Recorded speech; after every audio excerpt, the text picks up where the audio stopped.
할렐루야, 9월 25일 목요일 새벽 예배에 오신 성도님들을 주님의 이름으로 환영합니다. 이 시간 하나님 주시는 은혜와 평강이 충만한 시간이 되시기를 주님의 이름으로 축복합니다. 함께 찬송가 338장 내 주를 가까이 하게 함은 찬송하심으로써 오늘 새벽 예배를 시작하겠습니다.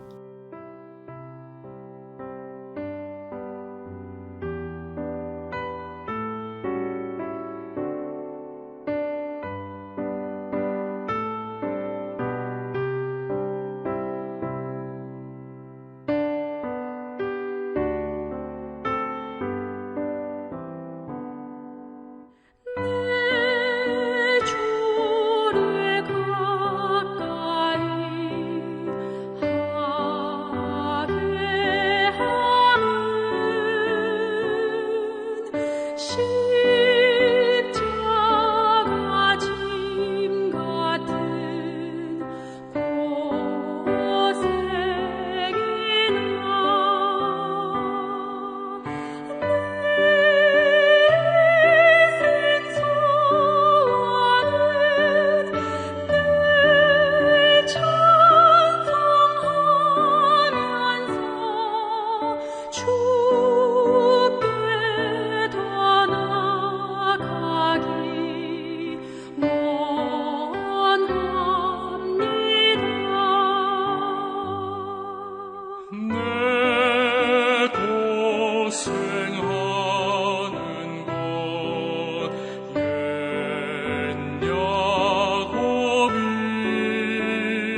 거룩하신 하나님 아버지, 오늘도 우리에게 새로운 하루를 허락하여 주심에 감사를 드립니다. 우리에게 주어진 귀한 시간 삶 속에서 하나님의 말씀을 붙들고 이 세상에서 복음을 전하는데 귀하게 쓰임받을 수 있는 또 오늘 하루의 삶이 될 수 있도록 아버지 하나님께서 함께하여 주시옵소서. 특별히 이 시간 우리 자녀들을 위해서 우리가 한 마음으로 기도합니다.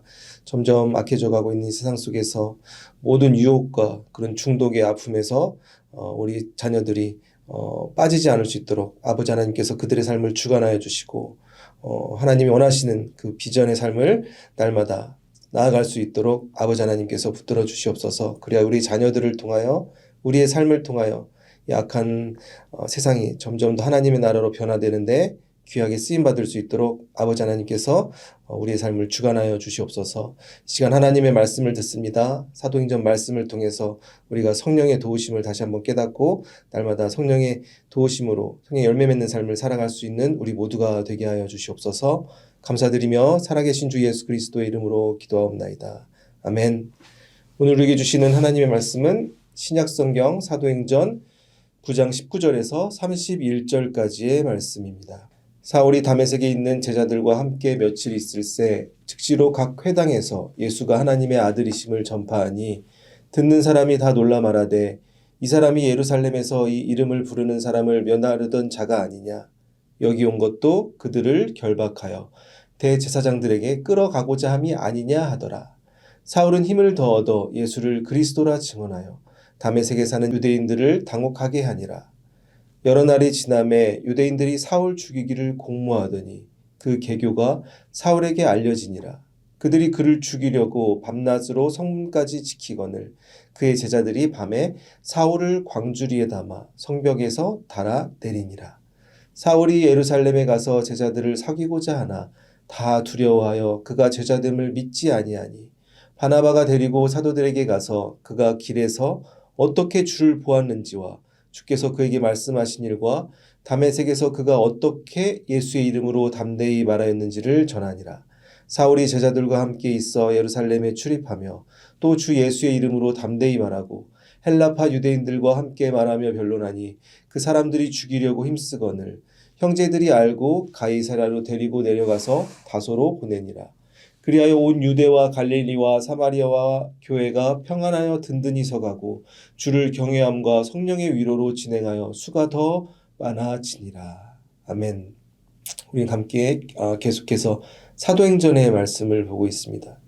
이 사도행전 안에서는 이제 기독교 역사 속에서 가장 어떻게 보면 위대한 인물이 이제 처음 등장한다고 볼 수 있습니다. 그 인물은 바로 사도 바울입니다. 사도 바울은 신약 성경의 반절이 바울의 편지로 되어 있죠. 사도 바울을 통해서 이제 교회들이 세워지고 이방인들의 복음이 전해지고 선교가 확장되고 모든 교회와 기독교의 기초가 사도 바울로 인해서 만들어졌다고 봐도 과언이 아닐 정도로 어떻게 보면 성경 안에서 신약 성경 안에서 가장 중요한 인물이 예수님 다음으로 중요한 인물이 사도 바울이라는 거 우리는 생각할 수 있습니다. 이제 사도행전에서 이제 처음으로 사도 바울이 등장하게 되는데요. 처음에는 사도행전 8장에서 처음 등장하게 됩니다. 그 순간이 어떠한 순간이었습니까? 이제 스데반 집사의 순교 장면에서 사도 바울이 처음 등장하게 되죠. 스데반 집사가 성령의 권능으로 하나님 주신 지혜로 복음을 전파하는 삶을 살았지만 그런 거짓 증인들로 인해서 이제 사람들 앞에서 재판을 받게 되죠. 그곳에서 스데반 집사는 또 유명한 이렇게 설교를 긴 설교를 하였음에도 불구하고 하나님께서 선택하시고 예비하신 예수님이 이 땅에 오셨지만 너희들이 예수님을 죽였다. 그렇게 이제 설교를 하게 되자 많은 사람들이 이를 갈고 스데반 집사에게 돌을 던져서 스데반 집사가 안타까운 그런 순교를 당하는 장면을 우리가 함께 보았습니다. 그곳에 사도 바울이 있었습니다. 사도 바울이 그 스데반 집사의 그 말씀을 듣고 순교하는 장면을 보고 처음에는 어떻게 반응하였습니까? 사도행전 8장 1절의 말씀입니다. 사울은 그가 죽임을 당함을 마땅히 여기더라. 아멘. 즉 사도 사울, 바울은 처음에 스데반을 보고도 설교를 듣고도 깨닫지 못했던 인물이 사도 바울이라고 할 수 있습니다. 그리고 더욱더 교회를 핍박하고 예수님 믿는 사람들을 옥에 잡아서 가두는데 앞장섰던 인물이 사도 바울이었습니다. 하지만 그가 이제 다메섹으로 향하는 길, 다메섹에 가서 또 예수 믿는 사람들을 다 잡기 위해서 이제 그 길로 향하는 그 길 위에서 사도 바울에게 놀라운 일이 일어나죠. 하늘에서도 커다란 빛이 바울에게 비춰지고 예수님의 음성이 그에게 들려지게 됩니다. 어찌하여 나를 박해하느냐? 바울이 이렇게 물어보죠. 누구십니까? 나는 내가 핍박하는 예수다. 이 예수님의 음성을 바울이 다메섹 길 위에서 듣게 된 것입니다. 그 후로 바울에게는 어떠한 일이 일어났습니까? 그가 눈이 멀고 그래서 3일 동안 금식하면서 이제 기도하는 시간을 보내게 되죠. 그 내용들이 사도행전에 나오고 있는 것입니다. 그런데 그 와중에 하나님께서 아나니아에게 예수님이 나타나셔서 환상 중에 이제 명령하십니다. 너는 사울이라는 사람을 찾아가라. 그런데 아나니아는 이 처음에 예수님의 명령을 환상 중에 듣고 어떻게 반응하였습니까? 예수님의 명령을 거절하죠. 아니 그 사울이라는 사람은 예수님 믿는 사람들 핍박하는 사람들이고 예수 믿는 사람들을 옥에 가두는 사람인데 왜 그를 찾아가야 됩니까? 하면서 처음에 예수님의 명령에 그는 거절하게 됩니다. 하지만 예수님께서는 분명하게 아나니아에게 이렇게 말씀해 주시죠. 그는 사울은 내 이름을 이방인에게 전할 수 있는 사람, 내가 선택한 그릇이다 라고 이렇게 분명하게 아나니아에게 메시지를 주십니다. 그 예수님의 명령을 듣고 이제 아나니아는 바울을 찾아가서 안수를 해주고 또 세례를 베풀어 줍니다. 그래야 이제 바울이 눈을 뜨게 되고 이제 다시 밥을 먹기 시작하면서 그 위에 이제 일어나는 일들이 오늘 본문 9장 20절 이후의 내용이라고 할 수 있습니다. 어떠한 일이 일어났는지 우리가 사도행전 9장 20절 말씀 다시 한번 함께 보겠습니다. 즉시로 각 회당에서 예수가 하나님의 아들이심을 전파하니. 아멘. 사도 바울이 3일 동안 눈이 멀어 있다가 이제 아나니아의 안수로 눈을 뜨자마자 즉시로 바로 어떠한 일을 하였습니까? 갑자기 예수님이 하나님의 아들이라는 것을 회당에 가서 전파하기 시작했습니다. 놀라운 변화가 순간적으로 그에게 일어나게 된 것입니다. 이 바울의 변화는 그 바울 개인의 인생을 넘어서 교회를 세우고 세계를 변화시키는 놀라운 역사가 바울을 통해서 앞으로 일어나게 됩니다. 그런데 이 바울의 선택, 하나님이 선택하신 이 바울을 보고 우리는 인간적으로 잘 이해가 되지 않는 부분이 많이 있다고 생각할 수가 있습니다. 그 이유가 무엇입니까? 바로 바울이 그 예수님을 만나기 전의 삶을 보면 그가 왜 하나님께 이렇게 선택한 그릇이 되어야 되는지 인간적인 기준으로는 우리가 잘 이해할 수 없기 때문입니다. 아니 열심히 신앙생활했던 사람도 아니고 오히려 교회를 핍박하고 예수 믿는 사람들을 잡아 가두던 사람이었는데 왜 하나님께서는 바울을 복음을 전할 그릇으로 왜 준비하고 선택하셨을까? 인간적인 기준을 가지고 하나님의 선택은 우리가 이해하기 어렵다는 것을 우리는 다시 한번 발견할 수 있는 것입니다. 하나님께서는 아브라함을 부르시고 모세를 부르시고 다윗을 선택하신 하나님입니다. 우리가 이런 하나님의 선택을 보면서 우리가 잊지 말아야 될 것은 우리가 사람을 판단할 때 인간적인 기준을 가지고 판단하면 안 된다는 것입니다. 바울이 이렇게 변화되어서 이제는 예수님을 핍박하는 것이 아니라 예수님이 살아계신 하나님의 아들이다 이렇게 선포했을 때 그 바울의 이야기를 들은 많은 사람들은 어떻게 반응하였습니까? 사도행전 9장 21절입니다. 듣는 사람이 다 놀라 말하되 이 사람이 예루살렘에서 이 이름을 부르는 사람을 멸하려던 자가 아니냐. 여기 온 것도 그들을 결박하여 대제사장들에게 끌어가고자 함이 아니냐 하더라. 아멘. 바울의 그 이야기를 듣고도 사람들이 믿지 않았습니다. 그 이유가 무엇입니까? 아니 이 사람이 그러한 삶을 살아왔던 사람이 아니기 때문입니다. 바로 이 사람 지금 또 거짓말하고 있고 연기하고 있는 것이다. 그래서 예수님 믿는 사람들을 잡아가기 위해서 이 사람이 지금 연기하고 있는 것이다 하면서 바울의 그런 선포를 믿지 않았습니다. 이와 같은 바울의 갑작스러운 변화, 거듭남이 우리의 삶 가운데 일어날 수 있습니다. 하나님이 선택이 우리와 다르다는 것을 우리는 잊지 말아야 될 것입니다.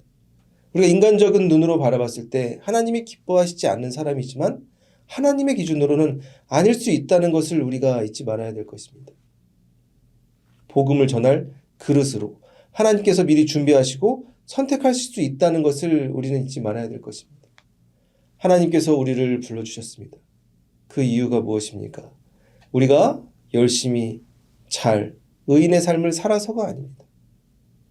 죄악의 노예, 아무것도 할 수 없었던 그러한 주님 앞에 부끄러운 모습을 가지고 살았던 우리를 예수님께서 우리를 불러주셨습니다. 우리 마음 가운데 찾아가 주셔서 아무것도 내놓을 거 없던 죄인된 우리에게 새로운 인생, 거듭남의 축복을 허락하여 주신 줄 믿습니다. 세상에서는 사람들을 어떤 기준으로 평가합니까? 그 사람의 과거를 가지고 사람을 평가합니다. 학교에 입학할 때도 학생이 과거에 어떤 성적을 가지고 있는지, 우리가 회사에 입사할 때도 이력서를 통해서 그 사람이 어떤 학교를 졸업하고 어떠한 일의 성과를 이루었는지 그 사람의 과거를 보고 그 사람의 현재와 미래를 판단하는 것이 이 세상의 기준이라고 할 수가 있습니다. 하지만 하나님은 어떤 분이십니까? 나의 과거를 보지 않으시는 분입니다. 우리가 지금 어떤 죄악에 놓여 있더라도 하나님께서는 그것을 판단하지 않으십니다. 예수 그리스도의 보혈로 우리는 죄악에서 깨끗하게 회복될 줄 믿습니다. 그런 믿음을 가지고 살아가는 것이 크리스찬의 삶이라고 할 수 있는 것입니다. 그래야 우리가 어떠한 태도를 가지고 살아가야 됩니까? 먼저 나를 아니면 혹은 우리의 가족들을 과거에 젖어서 나를 가치 없는 사람으로 판단하면 안 됩니다. 인간적인 시각을 버리고 우리가 이해할 수 없지만 하나님의 마음으로 하나님의 시선으로 바라보는 그런 믿음이 우리에게 필요한 것입니다. 인간적인 수많은 가치관, 세상적인 가치관은 하나님 앞에서는 아무런 의미가 없는 것입니다. 그래야 우리가 우리를 바라볼 때도 그렇고 다른 사람을 바라볼 때도 하나님의 마음으로 바라볼 수 있는 그런 믿음이 우리에게 필요한 것입니다. 예수님께서는 마태복음 7장에 어떻게 우리에게 뭐라고 말씀하셨습니까? 비판하지 말라. 너희가 비판을 받을까 두려워하며 살아라. 너희가 어찌하여 형제의 눈 속에 있는 티를 보면서 내 눈 속에 있는 들보는 보지 못하느냐. 예수님께서는 말씀하셨습니다. 바울이 예수님은 살아계신 하나님의 아들이다. 복음을 선포하였을 때 수많은 사람들은 어떻게 반응하였습니까? 바울의 과거를 보고 바울을 의심하며 믿지 않고 오히려 바울을 죽이려고 그에게 비판적인 시선을 보내는 모습을 우리는 사도행전 9장에서 볼 수 있습니다. 하지만 바울은 이 사람들의 시선과 사람들의 목소리를 듣고 어떻게 반응하였습니까? 사도행전 9장 22절의 말씀입니다. 사울은 힘을 더 얻어 예수를 그리스도라 증언하여 다메섹에 사는 유대인들을 당혹하게 하니라. 아멘.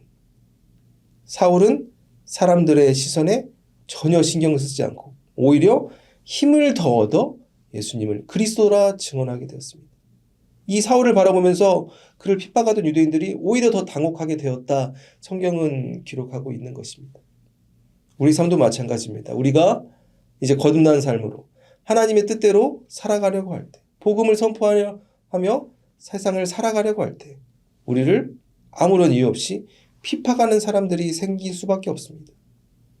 이런 주변의 사람들의 시선과 모든 그런 핍박 가운데 우리는 이렇게 생각할 수 있죠. 내가 잘못한 게 하나도 없는데, 내가 하나님 앞에서 잘못한 게 하나도 없는데 나에게 왜 이런 일이 생기고 왜 사람들은 나를 핍박하는 걸까? 이런 마음을 가질 수 있습니다. 그런데 오늘 사도 바울을 바라보면서 우리는 깨달을 수 있는 것이 있습니다. 원래 그런 것이죠. 그냥 담대하게 더욱더 믿음으로 나아가는 삶이 우리에게 필요했던 것입니다. 이렇게 믿음으로 나아갈 수 있는 바울의 삶이 가능했던 이유가 무엇입니까? 바로 그가 성령이 충만했기 때문입니다. 성령이 충만했던 바울은 베드로와 수많은 사람들이 오순절날 성령을 경험하고 더 이상 사람을 두려워하지 않고 하나님을 두려워하는 마음으로 살아갔던 모습과 같이 변화되었던 것입니다.